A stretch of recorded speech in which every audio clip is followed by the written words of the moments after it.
Hello, everybody. Welcome to this edition of Coffee Time. I'm your host, Byron. Alongside me is free agent pitcher. Spent a little time over in Japan. Now back here, waiting to wait for this whole ordeal with the lockout to get signed. Kevin Shackleford, how are you doing tonight? Doing fine, my man. Thanks for having me. No problem. So let's begin there.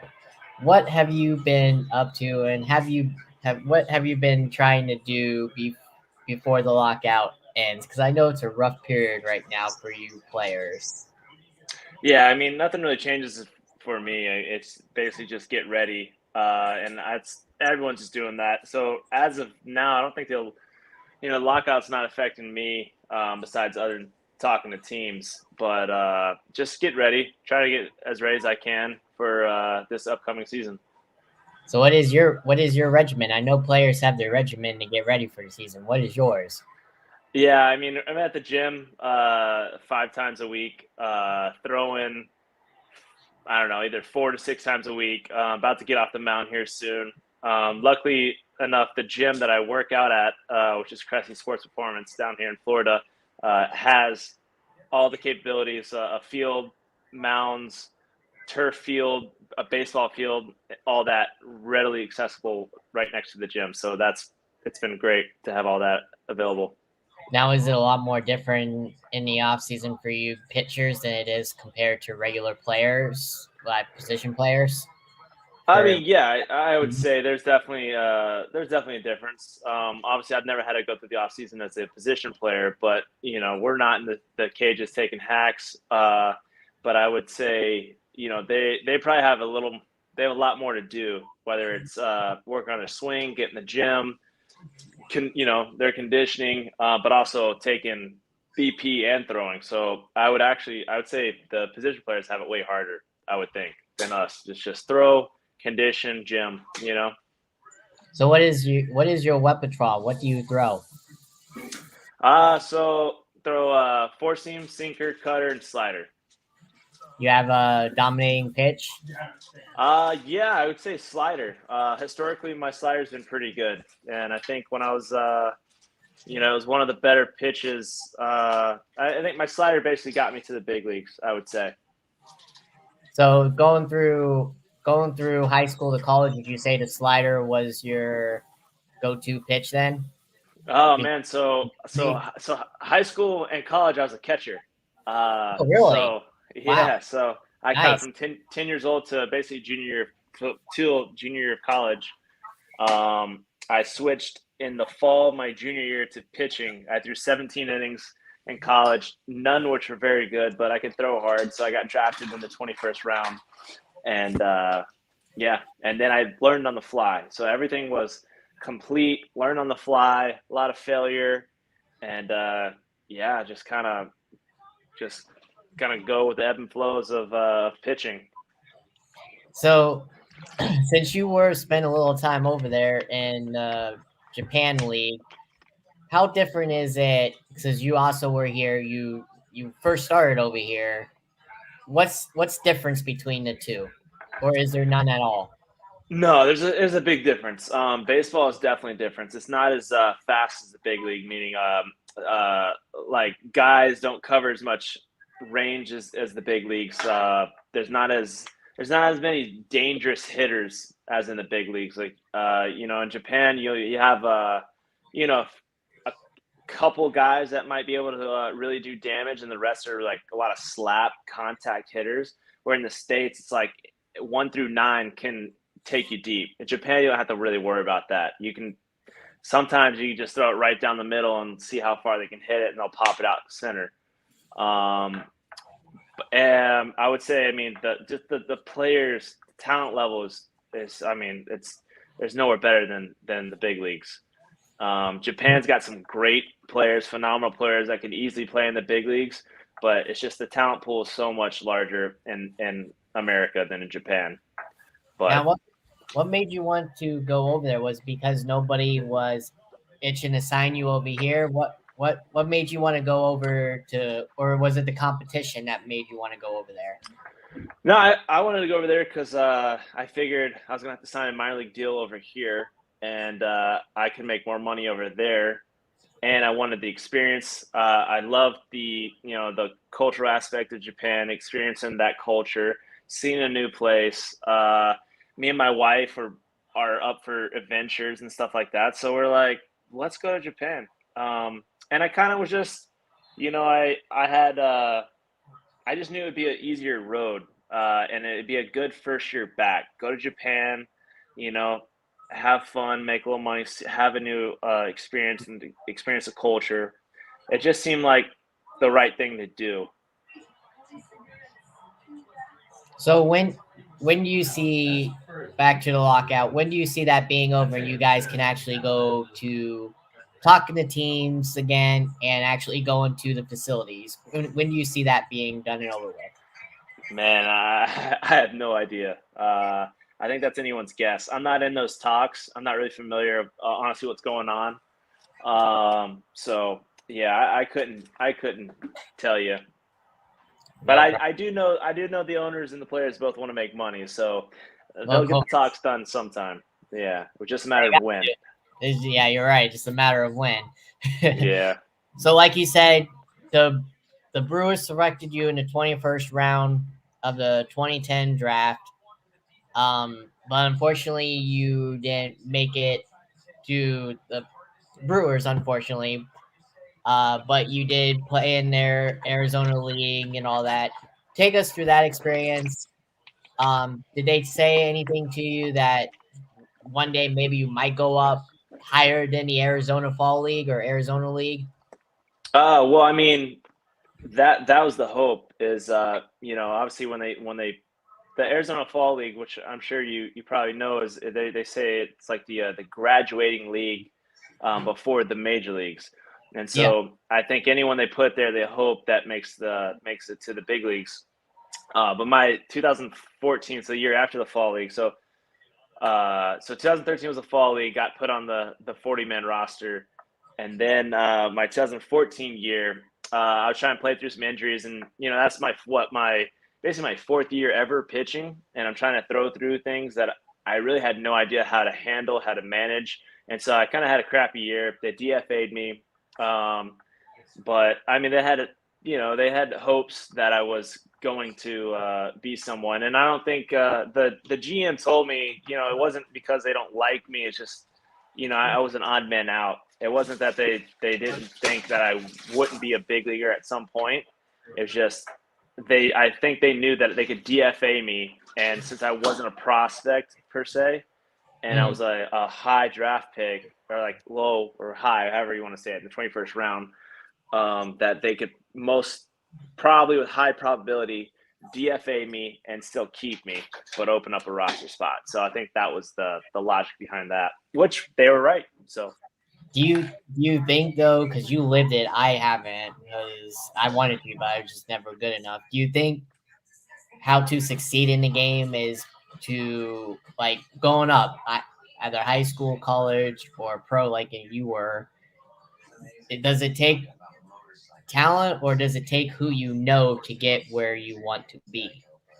no, I mean you obviously have to have the talent or capability or potential to get there. So you got to have the talent to get there, but you have to have the mind. It's not. I don't think it's really who you know unless your dad owns the big league team.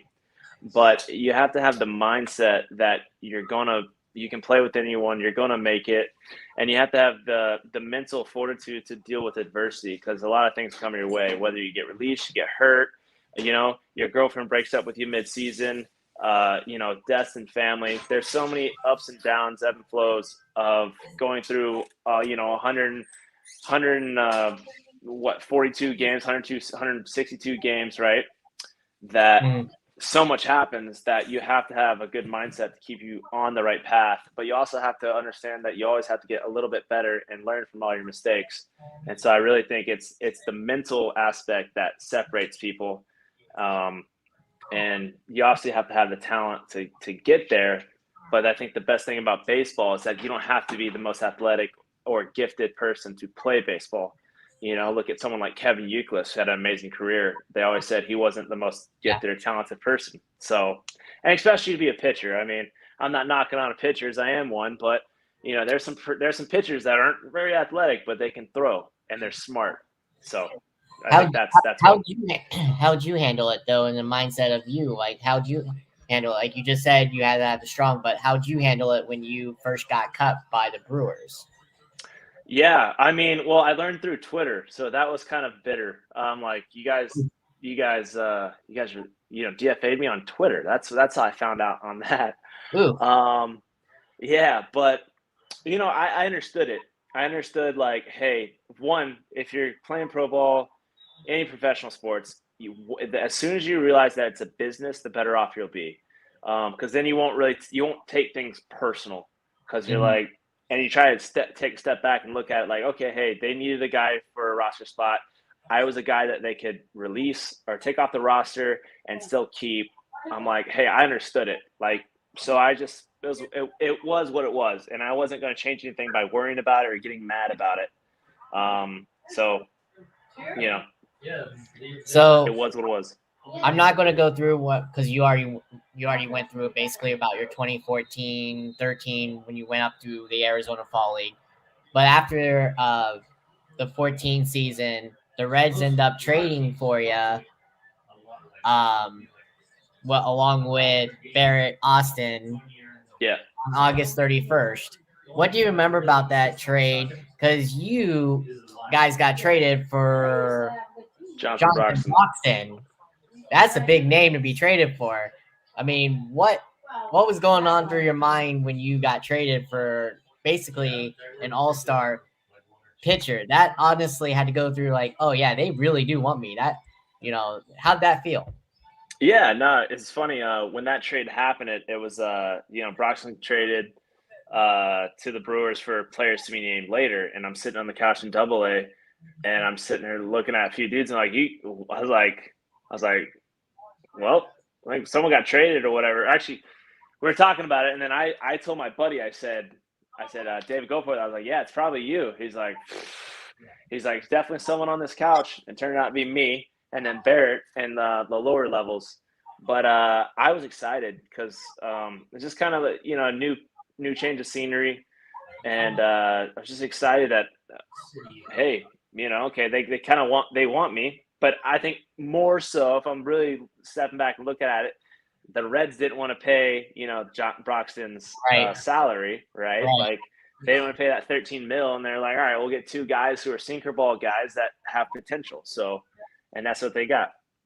Now, who told you were being traded? Was it the GM, coach, or did you find out on Twitter like how you did, unfortunately, when you got released? No, I actually got called. The assistant GM actually called me. Gordash called me, and I was actually in Florida, and yeah, he called me and said, "Hey, Kevin, I just want to let you know you got traded. You were one of the players to be named later in the Reds trade." And I was like, "Awesome, heck yeah!" So the following year in 2015, you spend it with Double-A Pensacola Brew Wahoos. What do you remember about that year with being with them? You went 2-4, and you had a 3.72 ERA. What do you remember about that year with that team? Oh man, that was probably the funnest year I've ever had playing baseball. The group of guys on that team were just incredible. It was a really good team. Everyone meshed together. The coaching staff was awesome. We had Pat Kelly and we had Facero. We had Jeff Facero, who I think you interviewed, didn't you? Yep, I did. Yeah. But geez, I love Pensacola. It's funny. I was actually just talking about Pensacola tonight with someone. But it was just such a fun time of baseball for me. Just we all meshed together. We all had fun. I did good. But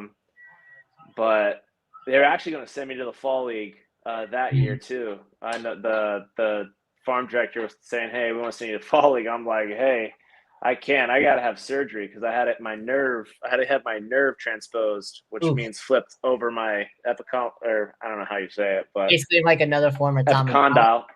What's that? Some like a form of maybe Tommy John. like what you had? No, it's just like your ulnar nerve runs down right here, right? That's your funny bone per se. Yeah. Instead of it being in that groove, mine was like too small, and so it called sublux, which means like flip out of the groove. So it would rub. So basically, it was going up and down over my bone, and then I couldn't feel my fingers when I pitch, and that happened. That really happened like later in that year, and so I had to get that taken care of. So I didn't get to go to the fall league again.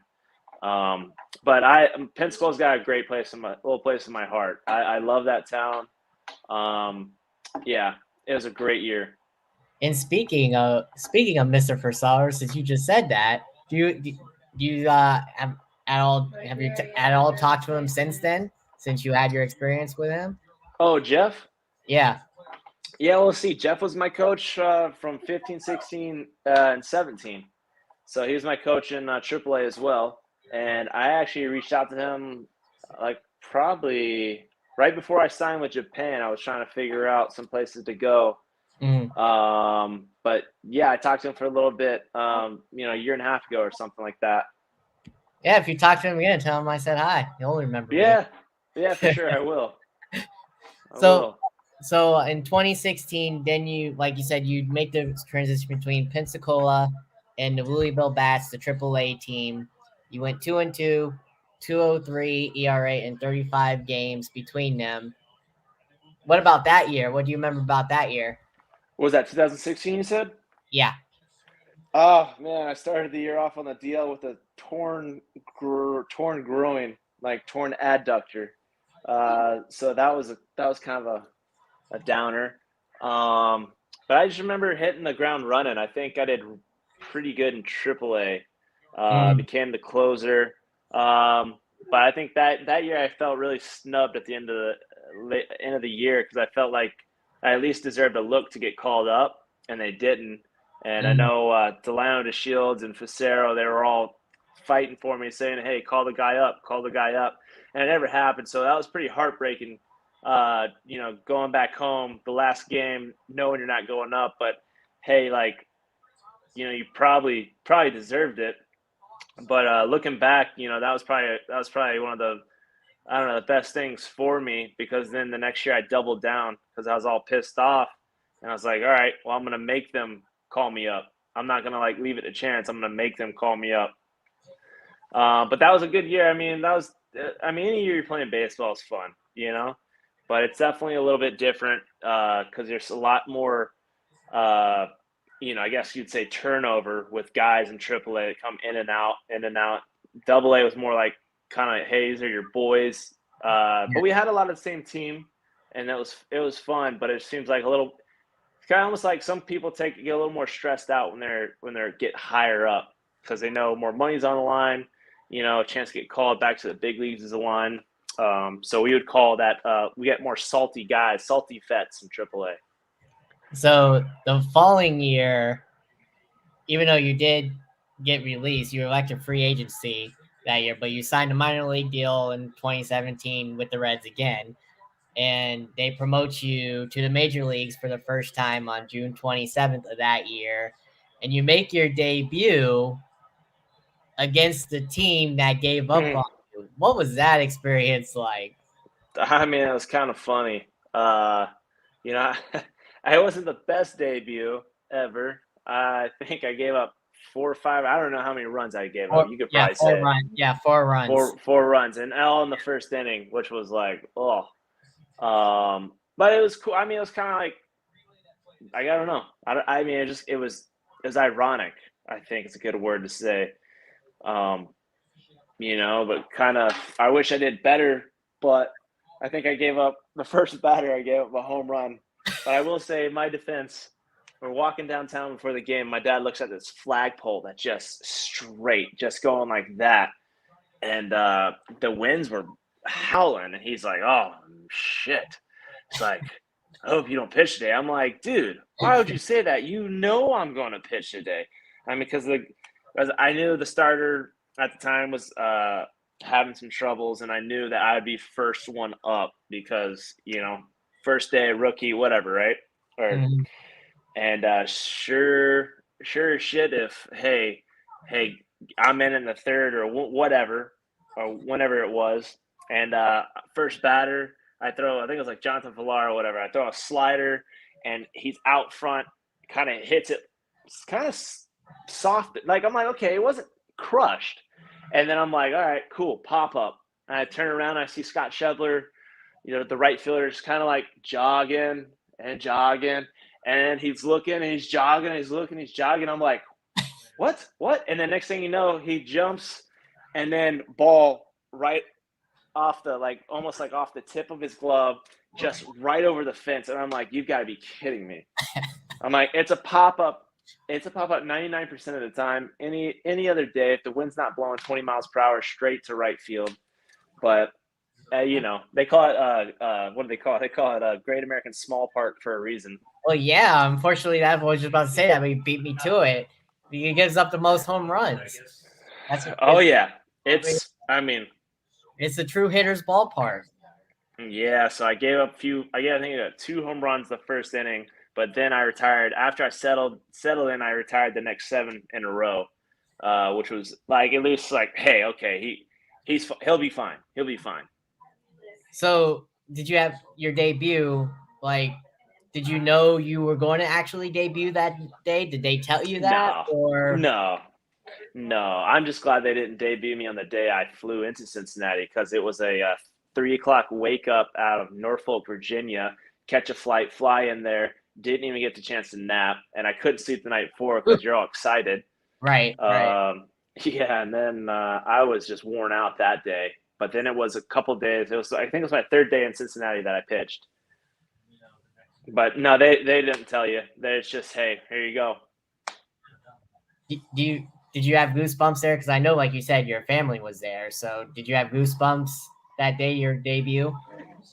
I mean, I had some adrenaline going through me for sure. I don't know about goosebumps, especially after your first batter hits a home run. You're like, oh shoot! Now I was like, all right. I was just like, all right, dude, come on, let's go. I was trying to actually like stay calm, and then after I gave up a few runs, I was like, nah, screw it. Like, I'm just going full bore. And then I started doing that, and I was like, oh, 0, 0, 0, or out, out, out, out, out. I was like, so much for trying to stay calm. I should just, full throttled it, and I'd have been all right. Do you remember who your first strikeout was against? And did you ever get to keep it? Keep the Yeah, I ball? think it was Domingo Santana. It was Domingo Santana. I think. But yeah, they give you the ball. I think the first pitch, the first strikeout, yeah, you get to keep. There you go. Do you still have those to this day with you? I hope my parents have them. I gave them both to them, because all the hard work and just always being there for me. I felt like they deserved to have those.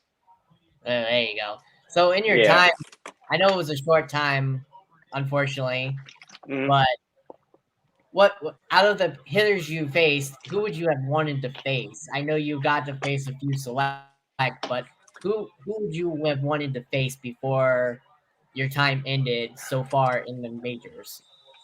Oh, definitely like Trout. I mean, I would love to, just any of the best hitters. Trout would have been awesome.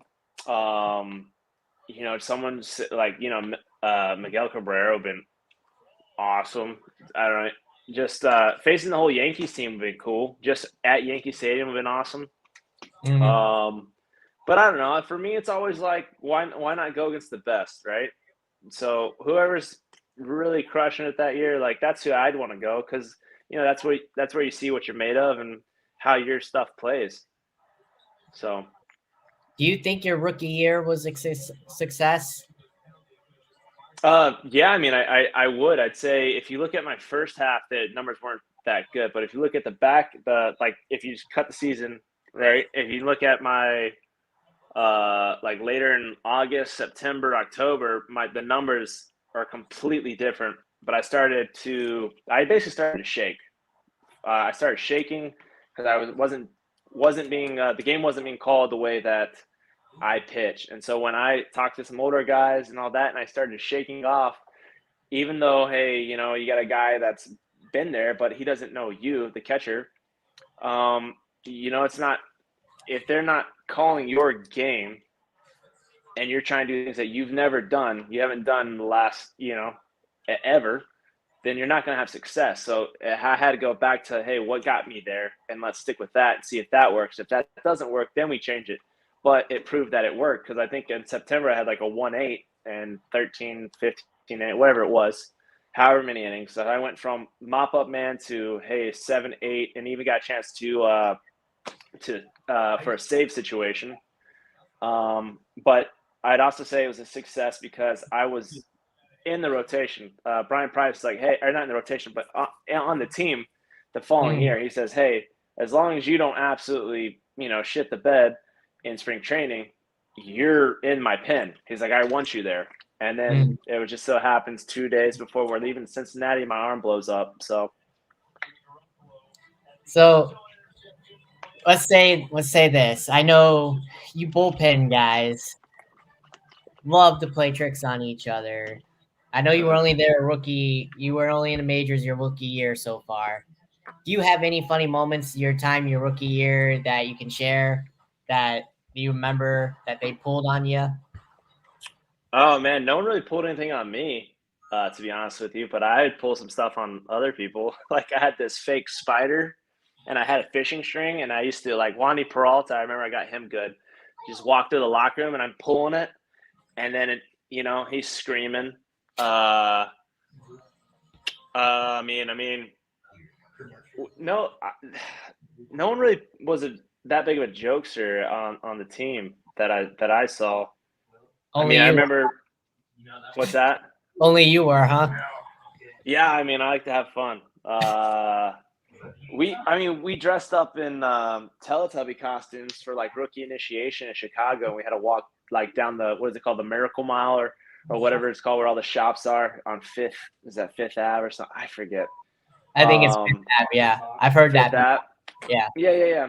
So we're like, I don't know, there's like 16, 20 of us in Teletubby costumes, and we're walking downtown Chicago after like a really nice dinner at Joe's Seafood. And that was cool. That was funny. But yeah, I can't say there's too many tricks. So, what is the, besides your first strikeout? Okay, you've had, let's see, in your career so far. Let me look back at the total here. You had a total of 45 your rookie year. Do you remember who, out of the batters you struck out, do you remember who you enjoyed striking out the most?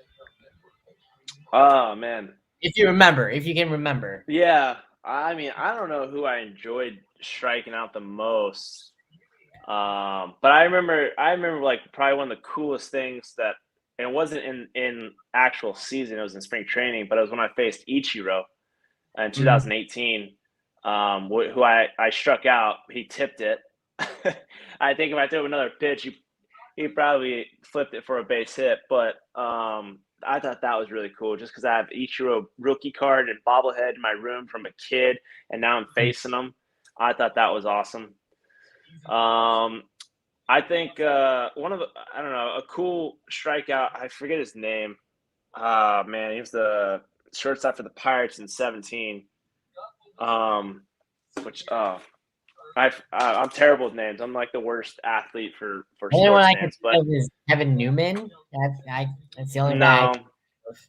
no, I forget. But I don't know. But they called me in, bases loaded. We're up by a few runs, and I was like, that's a really cool situation for them to call rookie for bases loaded, 2 outs. Hey, we need to get this guy. And they called on me. It was like the 5th or 6th inning or something like that. And I don't know. That was like a cool moment for me, because it's like, all right, Brian, like he trusts me, he likes me, and he thinks I can do it. And so then I got the strikeout. We got out of the inning. But yeah, I don't know, specific guys. I don't know. I struck out the last 2 games in Chicago, the last 2 games of the year. I struck out the side back to back, October 1st and October 2nd. I thought that was cool. At Chicago, at Wrigley. There you go. Yeah, of all places, yeah, of course. You're right. Yeah, Wrigley's awesome. I love that place. So unfortunately, he released June 5th of 2018. So you take time off to go over to Japan. You sign. Well, let me. I think. I Hold on. I didn't. No, never I mind. was Say when you. rehabbing. Yeah, it doesn't say when you. Yeah, for my. Yeah, so I'll so I wish I just took time off. I was actually rehabbing, so I had Tommy John, so I got released because of Tommy John. So when did you actually Um, sign? When did you actually sign? Because this doesn't say when you signed over there yeah, signed for what? For to Japan? go. Yeah, Oh, Japan. man, when do we sign? November, December of 20, 2020 maybe last year. So yeah, something like that. But I basically had 3 years of rehab, a shoulder a shoulder problem after my Tommy John surgery. Coming back from Tommy John, I was throwing and my shoulder was killing me, and no one could figure it out. So then the Reds released me for that as well. So basically, what they happened was Tommy John with the Reds, right? My I blew my shoulder, I blew my elbow up like March 28th before we're leaving for the season and Sensi. And I do a Mm. month and a half rehab, go back up, 10 days, sent back down, come back up, pitch as a 26 man against the Cubs. Tell them my elbow still bothered me because there's like some issues about the diagnosis and all that stuff. Um, find out, hey, it's torn, which kind of figured it all along. And then they released me because they could, as long as they paid me and did my rehab. So I stayed with the team and did rehab. Then signed back the following year. But as doing rehab for my Tommy John, my shoulder was killing me. No one could figure it out. Everyone just said, "Oh, it's a impingement or your shoulder's weak and all that." I'm like, "Look, I'm not weak. I know it's not that. My shoulder's pretty strong and stable." Um, and then they released me because no one could figure it out.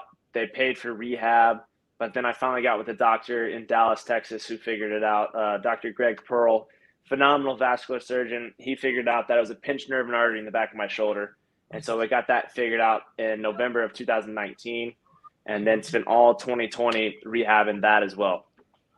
Mm. So when you do get over there and you play over there for that year, was there? How'd you handle the language barrier? Did you have to have a translator with you at all times? Yeah, they definitely have to have a translator. I picked up a little bit of the language, and some of the guys speak broken English, and you can usually kind of play charades and get around some stuff. But it wasn't too bad. I mean, all the Japanese players are phenomenal human beings. The Japanese culture is just amazing in general.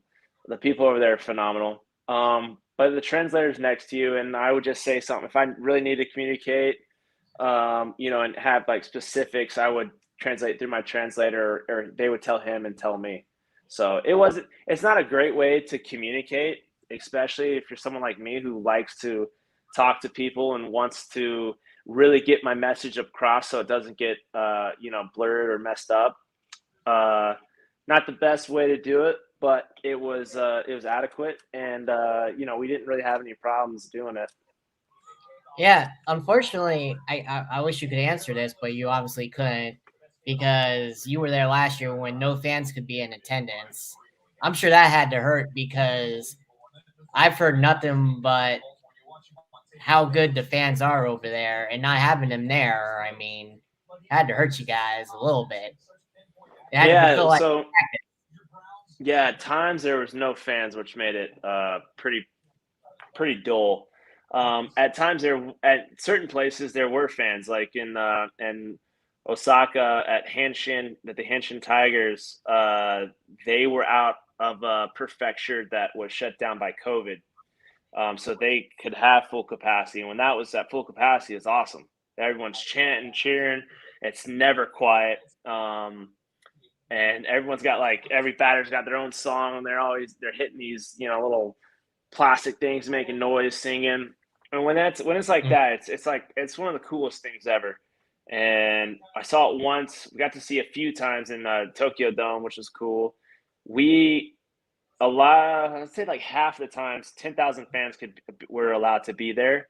But it's nothing like when you get the 35 to 40,000 fans jam packed, everyone's singing, and the band's playing and all that. It's really cool, and would suggest anyone who's over there, if you get a chance to go see a Japanese baseball game and it's full fans, go see it, because there's nothing like it.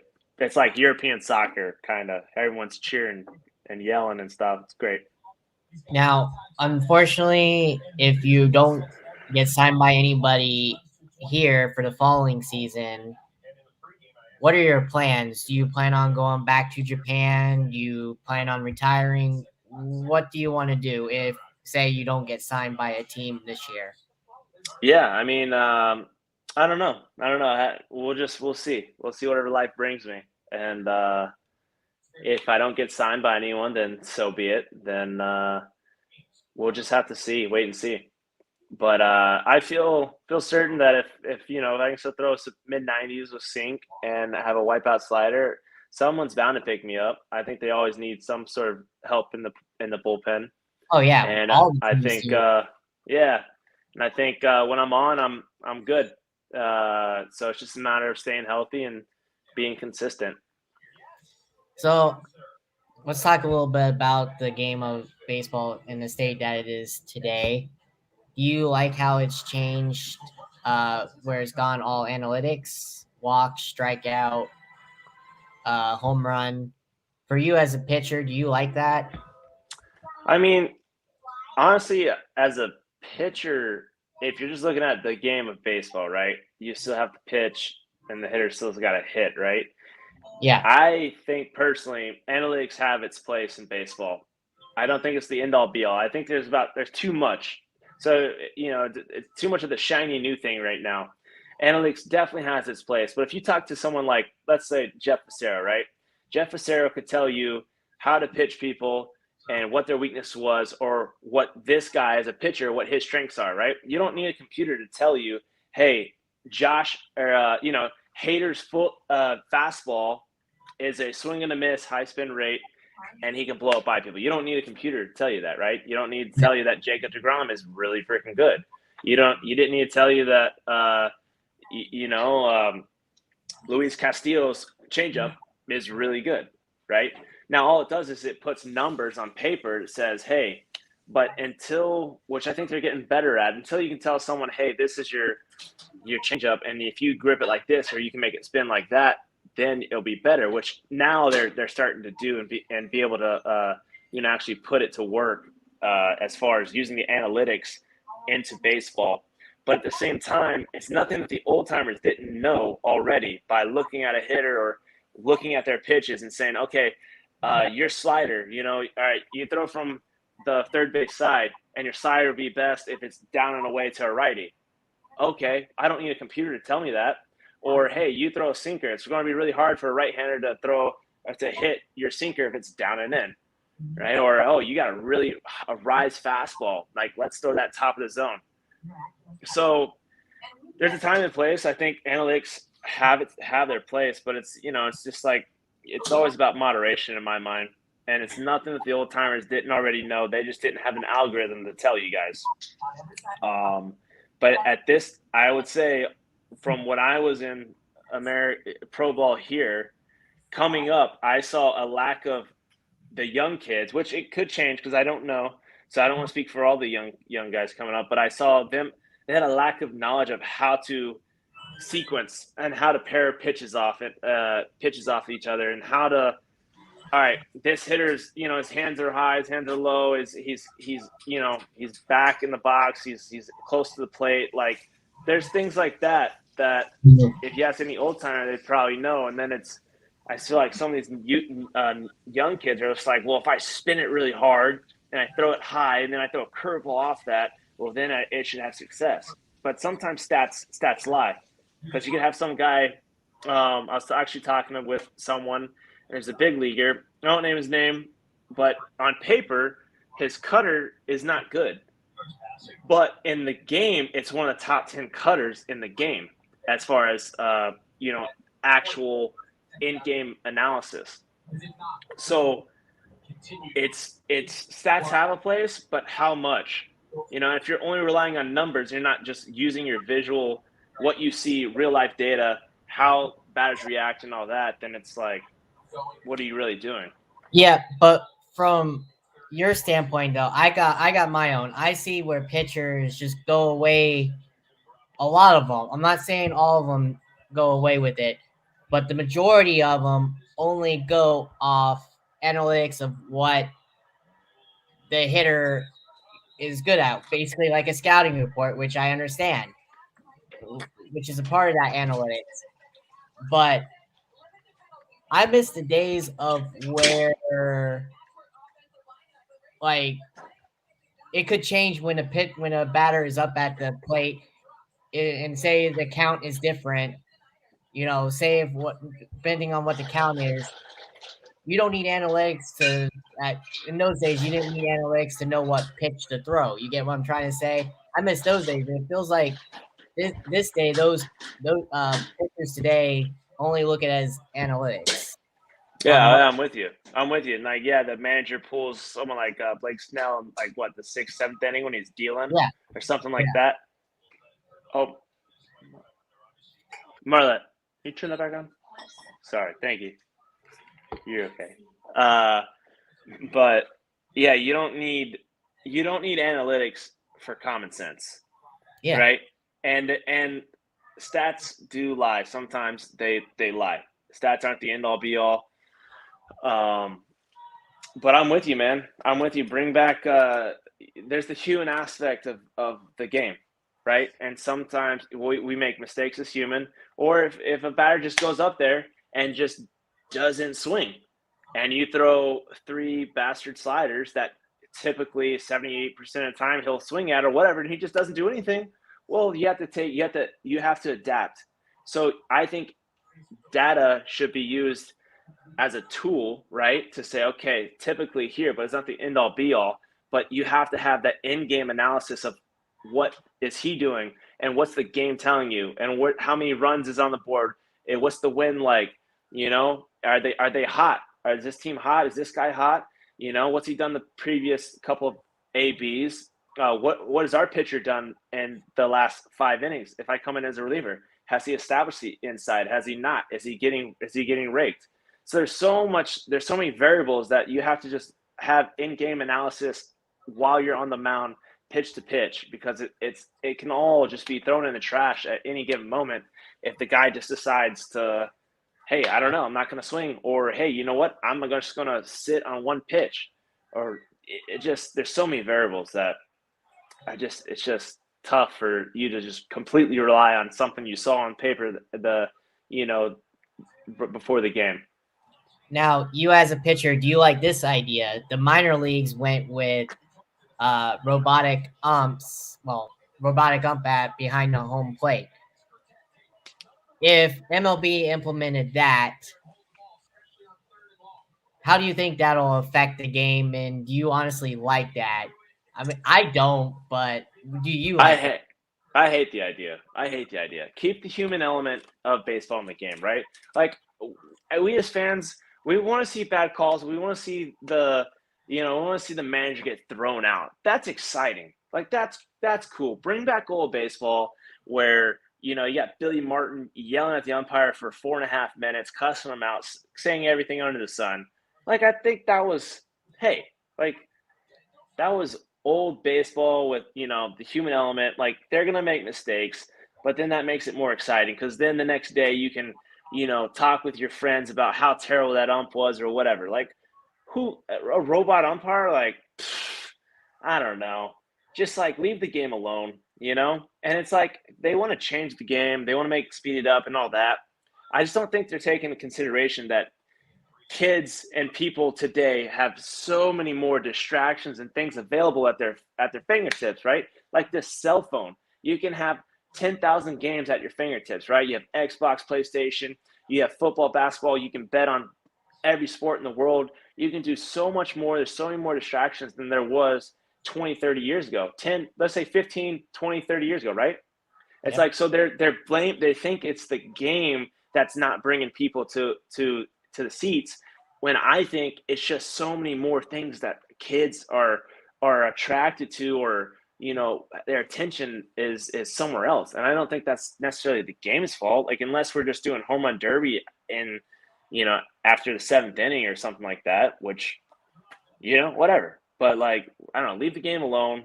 The game's not broken. Stop trying to speed it up and make all these dumb rules. I just think you're gonna get to a point where people are just like, nah, whatever. We're over it. Now, I'm glad you said that because I'm with you in that same boat. Is that where you think like me as well? Tell me if you think like me on this as well. That's where the game has gone wrong nowadays, especially for the casual fan who just watches it. The ratings are completely down than what they were in the past. Do you think it's because of that, or because they don't know how to market the game with their play with key players for the casual fans? Yeah, I mean, hey, that last statement you said holds a lot of weight. I can't tell you. Go up to people and just ask them, "Do you know who Mike Trout is?" Just go walk around. Half of them be like, "Who?" Right. And that's your best player. You're not marketing him, right? You're not putting him on front. Now, granted, Mike Trout might not want to be marketable, right? But I think it's the league's job to make things more appealing in an aspect of just getting to know players. I think they should do more to just promote everyday players as well, like all of them. Maybe I don't know, but I think also letting players be themselves and not having to put on a show and be politically correct and all this and whatever. I mean, politically correct to a certain, like, we don't want to offend everyone, right? But we don't want to just put up fake wall smoke and mirrors. But you want to have fun. I think a lot of people are having fun, but I'm with you. I just don't think they showcase people's true personalities and promote players that they should, as well as we think they should.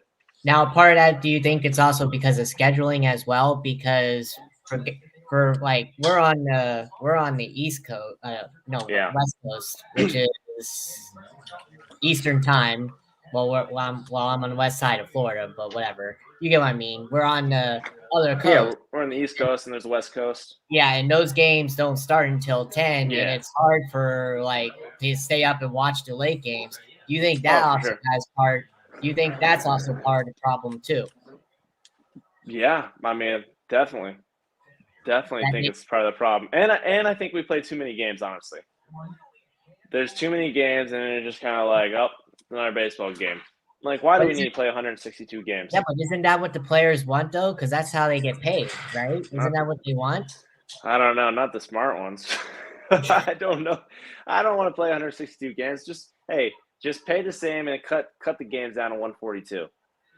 I think everyone's gonna make enough money, but yeah, I mean, yeah, it sounds like that's what they want for money wise. But I feel like when you have something that much going on, it kind of just waters it down. But if that was the case about making money, then you'd say, well, why doesn't NFL play more games? But NFL kills it, right? They're the number one grossing sport, and how many games do they play? 30 or how much? How many? I don't even know. Well, let's see. In the season, this is their longest one. This is the first time they're playing 17. There's 18 17. So I'm games. 30, way off. Yeah. So So 17 games, right? yeah, So you're telling me that the players couldn't crush it with 142 games and make just as much money? I no, I would agree say, with you. I agree with you. yeah, yeah. So I don't know. I don't So think anyone. let's also now talk about the team that you were with, the Reds. In your opinion, what do you think needs to happen for them to be where they want to be, which is the playoffs? Because I know right now, I don't care what anybody says or what the Reds fans think, but pretty much I think they're in a rebuild mode. What do they need Well, to do to get to the playoffs again? man, I feel like they've been in a rebuild mode since I was there in 2017. Um, I can't speak specifically to them because I haven't been around that organization and the coaching staff and all that. And I've heard great things about the coaching staff, and I know there's some phenomenal, great human being players and coaching staff there. So I can't really speak specifically to the Reds, but I could say that on any team that's good, a winning team, you have one. a common goal, right? Which you think everyone would have a common goal in baseball is to win the World Series, right? But it's Right. not the case because a lot of people just play for themselves, which is easy to do because it's a very individualized sport that's on a team, which kind of doesn't make sense to people. But you're playing for yourself because if you don't play good, then you're out, right? Yeah. But a sense of direction, like this is how we want the team to be, and this is how we're going to put pieces in place to become that, right? It's first, there's a good book called From Good to Great. I don't know if you've ever read it, but his thing is first who, then where, right?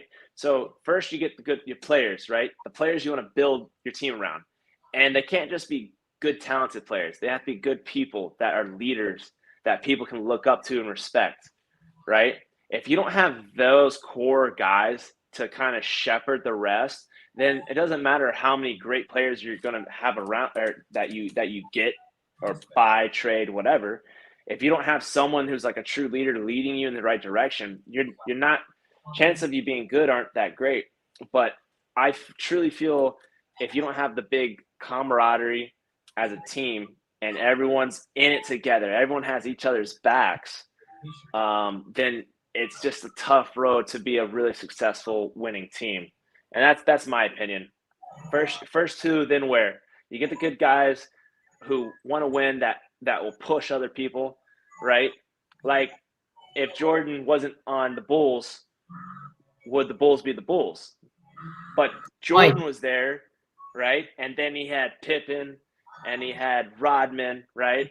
And then they got guys to help, and he shepherded them. He said, "Hey, he's pushing them, he's driving them, right?" Yeah. And now I'm not saying there's not guys on the, I'm not saying that guys on the Reds can't do that or don't do that or whatever, but I do think there was, when I was there, was a lack of I don't know how I'd say this, like identity. It was just like we're the Reds, right? But it's like the Cardinals is the Cardinals way or the Yankees way, right? Or it's like you have a certain path and direction. Basically, And like you're trying to say, like no leadership. Basically, would you say that? Kind of. yeah, I'd say you need like really good, you need really good leadership. Fair enough. So, two questions before I let you go. The first one is, what do you want to do after career? Do you want to get into broadcasting, coaching, scouting? What do you want to do? Oh man, I wish I could just travel the world and fish, but I can't. That doesn't pay very well. uh, Man, I think something entrepreneurial wise. I'm not really sure yet, but luckily I don't really have to figure that out. Um, I don't think coaching. I would love to help kids, and but I just don't. I don't think. One, I don't know if I have the patience yet for coaching, and I don't think it doesn't pay enough for what I want to do. I want to be able to travel the world one day and fish and do all that. But yeah, something I gotta be my own boss. I think There you go. it's just because I just feel like I've seen too many people that are in positions that are terrible at what they do, but they're in the position. And I always call it failing upwards, and you see it in baseball all the time. The part of me would love to coach and be in baseball, be in the front office though, and try to run an organization the right way. Because there's so many people that run organizations in pro baseball that are just terrible. They're Oh yeah. terrible. Oh They're yeah. terrible. Yeah, they're terrible with organization. They're terrible with treating people with like humans with respect, kindness. Just like totally different organization now with the Brewers that when I was there. But how are you going to release some guy and I find out on Twitter and no one tells me? Yep. Like that's a lack of leadership, right? If Yep. you're going to make the deal and you have someone's like livelihood and career and their dream in your hands, don't you have enough courage to tell them, call them, I agree. tell them to the face? I agree. But I don't know. I just hopefully eventually I can be well enough off that where I could help people and do you know some philanthropy stuff. So I don't know, but don't really know where I'm gonna go after baseball, but I'll be all right. We're in There you go. America, right? Exactly. There you go. You got plenty of time to think about it. Yeah. Plenty of time. So my last question to you is: I ask this to every baseball guest I have. I know it's way too early. We're in a lockout. Who would you want to see in the World Series out of the AL and NL, and who do you want winning? Oh man. Uh, I don't even know. I don't even care. The one I'm on, whichever team I'm on, that's paying me. I'd love that. Uh, I don't know who hasn't won it in a long time. We'll see. I mean, you got the Cubs finally won it, right? Yeah, So, yep. and then the Braves. I mean, I would say the Braves. They just won it. I mean, man, I couldn't really answer that, but you know what I do cheer for? I cheer for guys that I know who are good quality human beings. There you And go. if they're on a team, then I cheer for them and I just want them to have success and do good. There you go. Or always an underdog, a team that hasn't won it in a while. Maybe like the Mariners. I think the Mariners would be awesome. Old buddy Mitch Haniger's on that team. Throw in my Uh, pod. Mitch's? No, throw in my Padres. Oh yeah, let's go. Yeah, let's go Padres. I'm in for it. Someone who hasn't won it in a long time. I'm here for you. Let's do it. How about Padres Rays World Series? How about that? That'd be cool. That'd be cool. But MLB wants that that big market I matchup. know, I know. Yeah, Yeah, I know. It's not going to happen, but you can only dream, right? you can always dream. It'll happen one day. For sure. I mean, they're number one and number two in prospects, so Yeah. who knows? Bound to happen, maybe. I don't know, but we'll see. But I do thank you. It was fun. I'm Thank. you're more than welcome to come on anytime you want. I got your info. You got mine. That So sounds good, my man. Thank you, Byron. It was a pleasure. it was, and I'll stay in touch with you. I'll All send you right, my man. send you the episode and I'll send you the YouTube link. Awesome. Happy holidays, my man. Same to Be you good. and your family. Happy holidays. Thank, thank you, brother. All right. All right. Bye. Bye.